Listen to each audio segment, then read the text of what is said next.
Guten Tag, ihr Leid. Wir spielen The Froschdetektiv.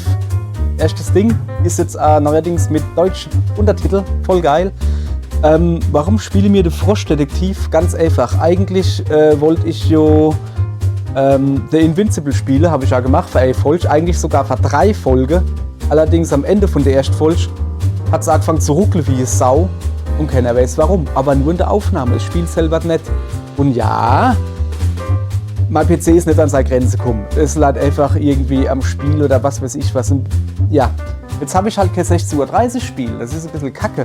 Und deswegen habe ich gedacht, wenn das Spiel mit mir der Frosch macht, dann kann ich ja gleich Frostspiel spielen. Frostspiel. Und das machen wir jetzt ab.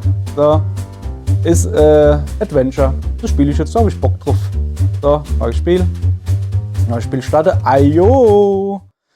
Ihr gute Leid, das heißt, ich muss sehr viel lesen jetzt. Das tut mir leid. Es gibt hier keine Sprachausgabe.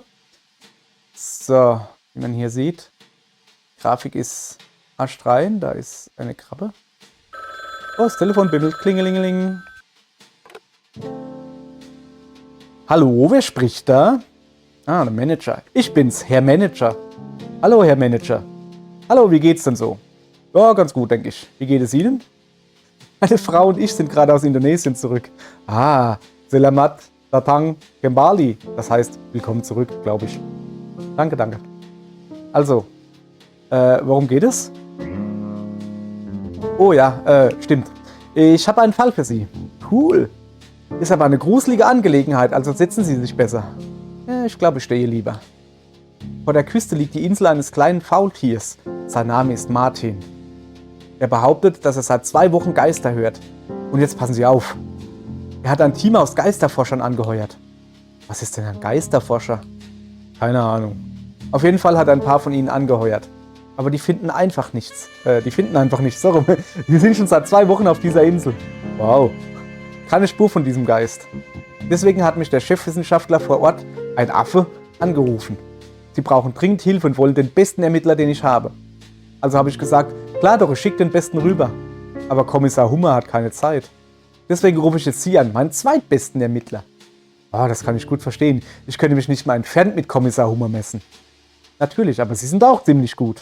Also, sind Sie dabei? Weiß nicht, das klingt ganz schön gruselig. Muss ganz schön mutig sein. Ich glaube an Sie, Detektiv Frosch. Das habe ich gebraucht. Danke, Herr Manager. Ich übernehme den Fall. Yippie! Können Sie mir alles Wichtige zusammenfassen, bevor ich mich auf den Weg mache? Natürlich. Die Lage ist folgendermaßen. Ein Faultier hört eine Menge gruseliger Geräusche auf seiner Insel. Es ruft eine Truppe Geisterforscher zu Hilfe, aber sie kommen nicht weiter. Deswegen liegt es jetzt an Ihnen, das Geheimnis der Geisterinsel zu lüften. Warum haben Sie Geisterinsel so betont? Naja, so heißt dieser Fall eben. Ach so. Also, schnappen Sie sich Ihre Lupe und machen Sie sich auf die Socken. Wir hören voneinander, Herr Manager.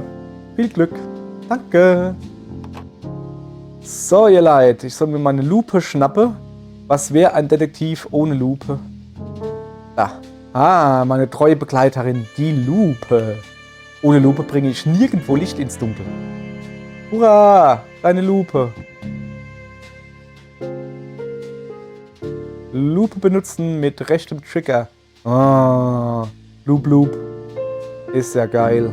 Mal sowas Schönes schon mal gesehen.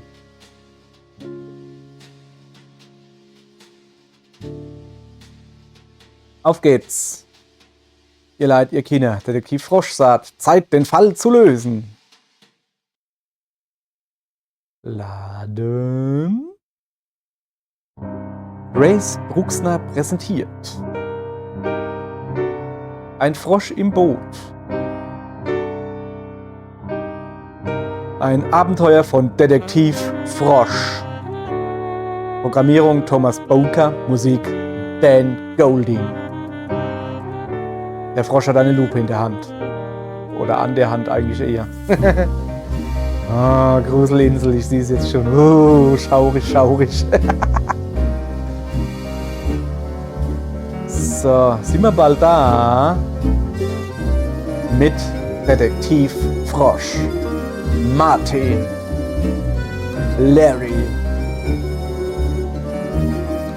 Mo, die Maus, Benny, Kroko Fresh. Und dem Rest. Fall 1. Die Geisterinsel. Uiuiui. So. Nun laden wir wieder. Das ist ein sehr einladendes Spiel. Hallo. Achso, winkt man nicht so viel. Vielleicht, sei mal erstmal der Zettelchen her. Kombiniere, Notizen. Vielleicht ein Mann im Anzug. Mystery Monkey. Ah, endlich bist du da. Danke, dass du so kurzfristig gekommen bist. Ich habe so viel von deinen Abenteuern gehört. Ich bin ein riesen Fan. Wow, das ist wirklich sehr nett von dir. Ich konnte kaum glauben, wie du den Walddiebstahl im Hexenberg aufgeklärt hast. Ich hätte nicht gedacht, dass dieses Rätsel jemals gelöst wird. Ich meine, wer stiehlt denn bitte einen kompletten Wald? Oh, du liest meinen Blog?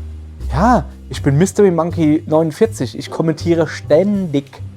Ich habe sogar mal einen Witz gelesen und du hast geantwortet. Na klar, ich erinnere mich. Hallo Mystery Monkey 49.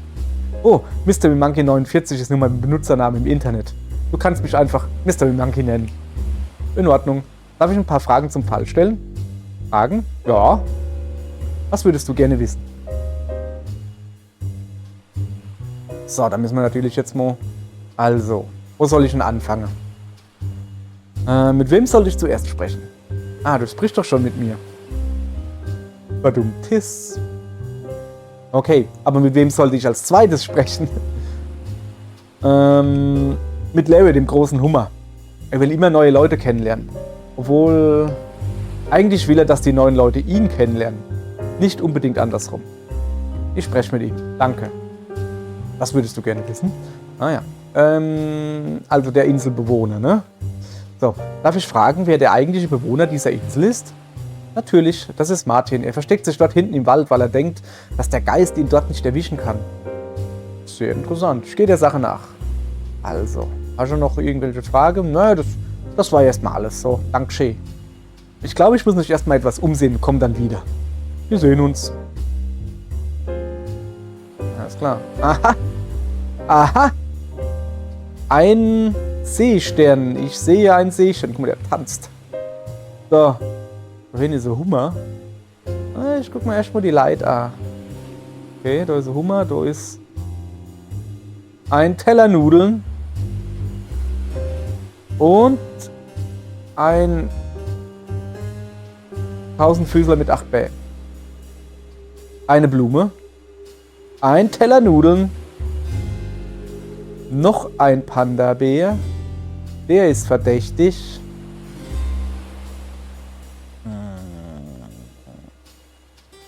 Aha. Weiter geht's. Von mir. Wer hat meine Sonnenbrille? Her damit. Kennt ihr Horrorfilme? Sucht nicht getrennt nach dem Geist. Alter Falter. So. Aha. Noch ein Seestern. Ja, ist ja gut jetzt. Ich merke schon, mein detektivisches Gespür ist so weit entwickelt. Was hat denn der Hummer da hinten? Ah, das ist ein Hummerschwanz. So, Kollege. Larry, ich bin's. Larry, danke. Ich wollte dich gerade froh, wer du bist. Ich war's nicht. Hä? Die Geräusche. Ich habe nichts damit zu tun.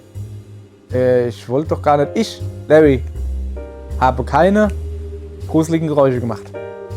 Also irgendwie macht dich das verdächtig, aber sowas von. Was? Hörst du mir überhaupt zu? Ich habe doch gesagt, dass ich nichts damit zu tun habe.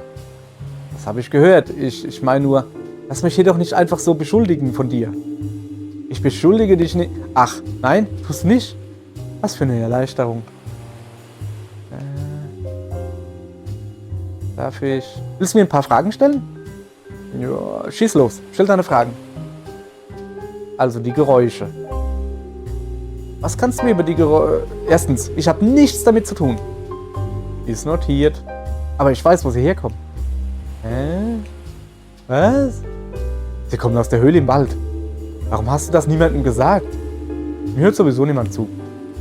Ich krieg immer nur zu hören, weißt du, Larry, wenn du uns nicht zuhörst, hören wir dir auch nicht zu. Aber das ist total ungerecht. Ich höre doch zu.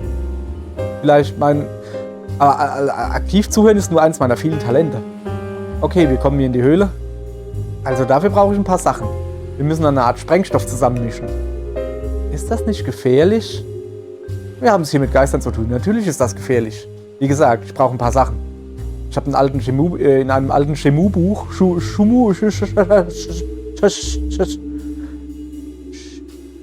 alten Buch eine Anleitung zur Herstellung von Sprengstoff gefunden. Ich brauche Zahnpasta, etwas Wolle, einen Brocken pures Gold und ein paar Nudeln. Also nichts Besonderes. Das wird einfach ein Standardsprengstoff. Genau. Wenn du in die Höhle willst, musst du mir diese Jesus, ich tue mein Bestes. Schieß los, stell deine Fragen. Explosion. Jetzt wird Sprengstoff gebastelt. Noch nicht ganz. Wir brauchen noch Zahnpasta, ein bisschen Wolle, ein Brocken pures Gold und ein paar Nudeln. Danke. Also, los, stell deine Fragen. Nee, das war erstmal alles. Danke, das reicht erstmal.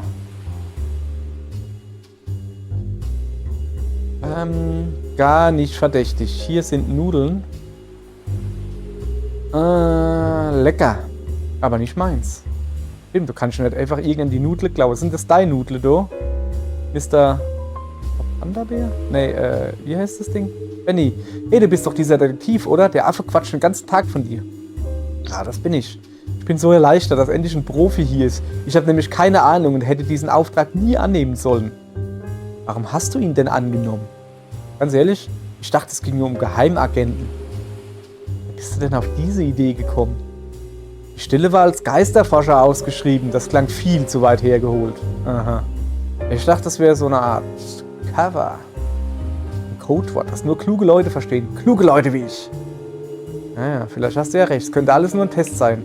Oh, stimmt. Ich sollte wohl besser kompetent rüberkommen. Macht doch nur Spaß. Natürlich. Darf ich dir ein paar Fragen zum Fall stellen? Aber was willst du wissen? Also, Geheimagent, ne? Du hast gesagt, dass du Geheimagent werden willst? Warum eigentlich? Ui, Geheimagenten haben einfach das allercoolste Zeug. Du, zum Beispiel, du hast diese super coole Lupe. So eine hätte ich auch gerne. Ich bin aber kein Geheimagent. Natürlich nicht. Benny zwinkert unauffällig. Zwinker, zwinker. Auch wenn ich kein Geheimagent sein kann, würde ich alles für so eine Lupe geben. Das wäre der Oberhammer. Interessant. Was willst du noch wissen? Also mit meiner Lupe da, ne? Warum wolltest du noch mal eine Lupe haben? Wie, was meinst du mit warum? Jeder weiß, dass eine Lupe das coolste Werkzeug jedes Geheimagenten ist. Das solltest du als, weiß schon, eigentlich wissen. Hör mal. Ja, du bist kein Geheimagent, alles klar. Also. Dann, was ist denn mit dem Erdloch, du, ne? Was weißt du über die Geräusche, die aus diesem Erdloch kommen? Diese Mission liegt mir irgendwie nicht. Andere Missionen wären aber voll mein Ding, nur dass du es weißt. Aber die Geräusche aus diesem Tunnel scheinen nicht natürlichen Ursprungs zu sein. Die wirken irgendwie übernatürlich und klingen sehr fremd und eigenartig. Manchmal hören sie sich an wie Vogelgezwitscher, aber nur manchmal. Wow, das sind eine Menge wertvolle Informationen. Vielen Dank. Ja, Informationsbeschaffung ist meine größte Stärke, wenn du verstehst, was ich meine. Benny, ich bin kein Geheimagent. Ja, schon klar. Willst du noch was wissen? Nee, ich glaube, das ist alles erstmal. Ich habe später bestimmt noch mehr Fragen. No problemo. Okay, was macht dann der Kerl da hinten? Zack, zack, ich behalte euch im Au. Aber nur noch so den Kopf verdrehe ich. Okay. Haha, was ist das? Eine Spinne. Nee, es ist ein Käfer. Es ist ein Käfer. Und du? Oh, lasziv. Kroko Fresh. Yo. Hallo. Bist du, genau. Genial. Du hast also meine Lieferung Zahnpasta dabei? Nee. Ich bin Detektiv. Oh, alles klar. Darf ich dich D-Tech nennen? Ja. Nice. Ich habe ein paar Fragen. Ist das in Ordnung? Schieß los, D-Tech. Also dein Lächeln, ne? Das ist jetzt vielleicht etwas übergriffig, aber du hast richtig schöne Zähne. Aha. Danke. Endlich fällt es mal jemandem auf. Wie hältst du sie so strahlend weiß? Mit Dr. Eckzahns Zahnpasta für strahlend weiße Zähne. Trademark. Natürlich. Dr. Eckzahns Zahnpasta für strahlend weiße Zähne. Trademark. Ich bekomme alle 3 Tage eine Lieferung. Das Zeug hält bei mir nicht lange. Ich bin schon wieder bei der letzten Tube. Wow. Wo bekommt man die her? Hast du überhaupt Zähne? Also ich könnte dir meine Tube geben. Aber dann bräuchte ich was anderes für meine Beißerchen. Ich werde darüber nachdenken. Darf ich dich noch was anderes fragen? Schieß los, D-Tech. Deine Klamotten, ne? Warum trägst du keinen Laborkittel wie die anderen Forschenden? Heute ist mal ein freier Tag. Die letzten 2 Wochen habe ich geackert wie ein Nilpferd. Da muss man einfach mal eine Pause machen und sich ein bisschen Sonne gönnen. Ja, hast recht. Also nicht mit der Sonne, aber mit der Pause. Ja, hab mir nicht gerade den besten Tag ausgesucht. Tut mir leid, dass ich dich an deinem freien Tag stören muss. Schieß los, D-Tech. Ja, nö, also ich habe erstmal keine Frage mehr, alles klar. Ich komme später wieder. Wir sehen uns dann, D-Tech. Das war doch ein knuspriger Zeitgenosse. Aha. Okay. Was ist eigentlich mit deiner Nudel, da? Was für Nudeln sind das? Okay, ich brauche also verschiedene Sachen. Komm mal her, was ist mit dir, da? Koala. Hallo. Hallo. Was machst du denn da? Ich schwimme. Das ist ja Wahnsinn. Aber es gewittert doch. Also bisher regnet es nicht mal. Außerdem ist es gar nicht so gefährlich, bei Gewitter zu schwimmen. Alle wollen, dass ich ans Ufer zurückkomme. Aber hier ist es sicherer als am Strand. Warum? Im Wasser gibt es keine Geister. Oh. Die können nämlich nicht schwimmen. Ah, woher weißt du das? Das hat Martin mir erzählt. Du siehst nicht gerade glücklich aus. Das liegt wohl daran, dass ich nicht glücklich bin. Tut mir leid, das zu hören. Danke. Darf ich fragen, warum du unglücklich bist? Ist eigentlich eine dumme Sache. Ich will unbedingt einen Magnet haben. Ich hab dir doch gesagt, dass es dumm ist. Ja, okay, aber dass es so dumm ist, hätte ich jetzt auch nicht gedacht. Okay. Warum willst du einen Magnet haben? Also... Ja... Ich will mich mit dem Magnet an ein Boot hängen. Aha. Warum? Weil Boote so schnell sind. Viel schneller als ich. Das ergibt auf unsinnige Weise Sinn. Und wenn ich mich mit einem Magnet an ein Boot festhalte, dann bin ich auch schnell. Brillant. Ja, oder? Leider habe ich aber keine Ahnung, wo ich einen Magnet herbekomme. Und selbst wenn, ich kann auch nicht aus dem Wasser raus. Nicht bis der Geist aufgespürt ist. Interessant. Willst du was wissen? Also der Geist. Ne? Was kannst du mir über den Geist erzählen? Nicht sonderlich viel, glaube ich. Ich habe Geräusche aus den Löchern gehört, die überall auf der Insel verteilt sind. Das hat mir so einen Schrecken eingejagt, dass ich mir meinen Schwimmring geschnappt und mich hierhin verzogen habe. Wie lange bist du schon im Wasser? Vielleicht so 2 Wochen? Wow. Sind deine Füße schon ganz schrumpelig? Ich weiß nicht. Vielleicht solltest du mal nachsehen. Vielleicht später. Willst du was wissen noch? Ja, der Magnet. Warum wolltest du den Magnet haben? Ja, um mich von meinem Boot durchs Wasser ziehen zu lassen. Hoppala. Alles klar. Ich kann dir im Gegenzug auch eine große Muschel anbieten. Ich dachte, es wäre vielleicht magnetisch. Falsch gedacht. Wie kommst du drauf, dass eine Muschel magnetisch sein könnte? Woher soll ich denn sowas wissen? Sehe ich aus wie ein Wissenschaftler? Nun, eigentlich schon, ja. Okay. Willst du noch irgendwie was wissen? Nee, ist schon in Ordnung, Lass mal. Ja, momentan nicht, aber ich komme wieder. Gerne. So. Soweit, so seltsam. Ich gehe jetzt erstmal dort zu dem. Oh, was ist das da? Oh, das ist ein Magnet. Notizen. Ein Loch. Geräusche. Brauche Tomaten. Für Suppe. Also scheiße. Wer sind Geister? Ich kann das nicht. Oh, das ist ein Magnet. Der könnte nützlich sein. Cool. Hurra, ein Magnet. Jawohl. Ihr Leid, es geht los. Also. Kollege, ich hab was für dich.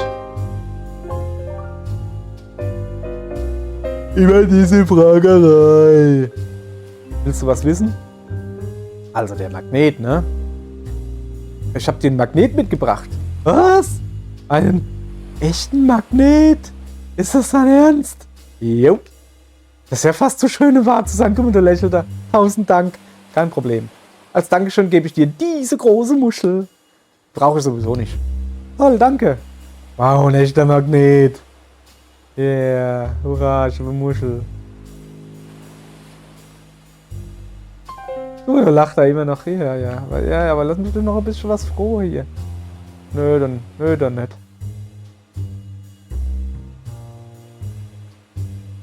Okay. Dann verziehe ich mich mit meiner Muschel. Und zwar... Ich wollte zu dem da hingehen. Anna, jetzt alle gedenkt, ich gehe zu dem da. Ich weiß nicht mehr, was du bist. Nudel. Hallo. Wie läuft's denn so? Ah, ganz in Ordnung. Ziemlich öde hier. Öde? Das ist verdächtig. Verdächtig? Warum? Du darfst doch bestimmt nicht einfach so sagen, dass ich verdächtig bin, oder? Es gibt keine Regel, die das verbietet. Ich bin doch aber überhaupt nicht verdächtig. Ja, wohl eher nicht. Tut mir leid, dass ich dich verdächtigt habe. Schon okay. Warum ist es hier denn so öde? Eine Gespensterjagd sollte doch spannend sein, oder? Ja, in der ersten Woche vielleicht, aber jetzt nicht mehr. Ich stehe schon die ganze Zeit hier rum und Haare alles voll. Ja, ich weiß. Darf ich dir ein paar Fragen stellen? Ja, klar. Also, dieses Loch. Da, ne? Was kannst du mir über dieses Erdloch erzählen? Oh, ich hasse dieses Loch. Warum? Weil nie was passiert. Naja, es ist halt ein Erdloch, ne?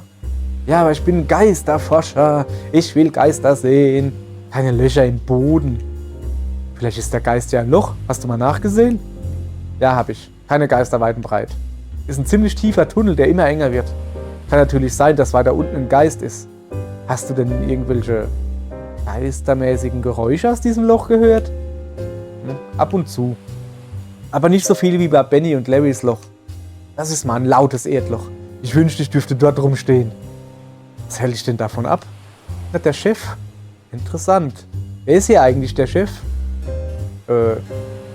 Ich? Also, ich weiß nicht. Vielleicht Mystery Monkey? Vielleicht? Ja, vielleicht auch nicht. Okay, ich verstehe. Darf ich dir noch ein paar Fragen stellen? Ja, klar. Deine Wolle. Warum hast du so viel? Ich wurde ewig nicht mehr geschoren. So unangenehm. Überall Spliss im Haar. Normalerweise werde ich einmal in der Woche geschoren, aber das letzte Mal ist jetzt schon 2 Wochen her. Sowas von unangenehm. Ich finde, man sieht dir das gar nicht so an. Danke, dass du so einfühlsam bist. Aber hier liegt überall Wolle herum. Den anderen graust es bestimmt schon vor mir. Ach, das kann ich mir nicht vorstellen. Ja, wahrscheinlich übertreibe ich. Aber ich kann den Gedanken nicht abschütteln. Ich glaube, die meisten Leute mögen Wolle eigentlich ganz gerne. Wolle wird für so viele Dinge verwendet. Zum Beispiel? Ja, mein Pullover besteht aus Wolle. Ist das dein Ernst? Ja. Es ist speziell. Du trägst meine Haare als Klamotten? Wolle ist ziemlich eklig, deswegen halte ich auch meine kurz. Also ich finde Wolle überhaupt nicht eklig. Wie du meinst. Wenn ich einen Mantel aus deinem Schleim tragen würde? Was? Widerlich, stimmt's?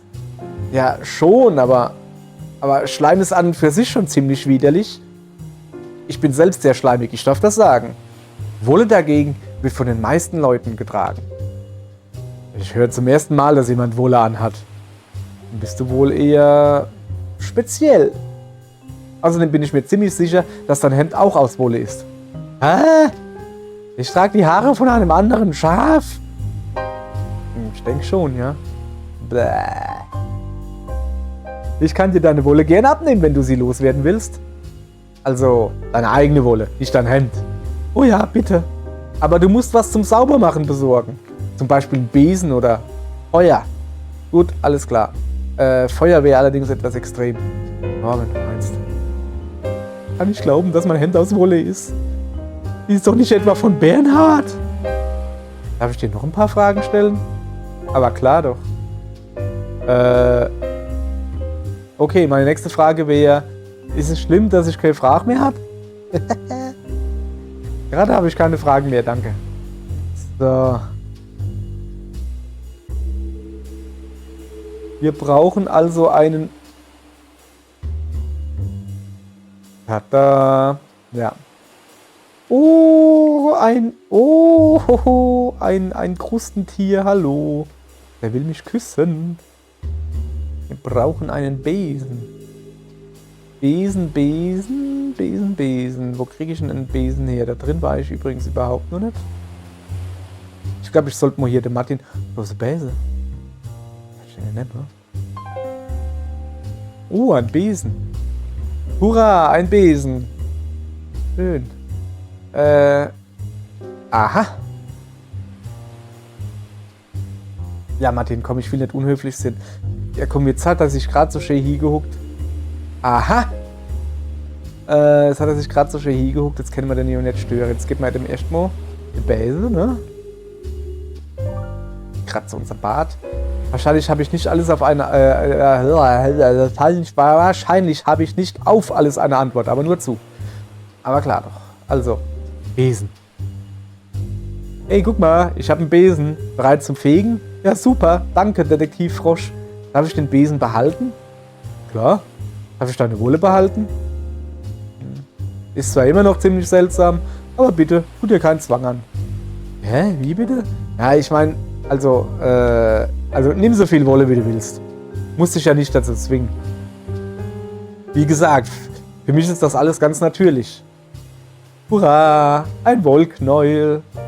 Ja, mein lieber Scholli, hier geht's vorwärts, ich sag's euch.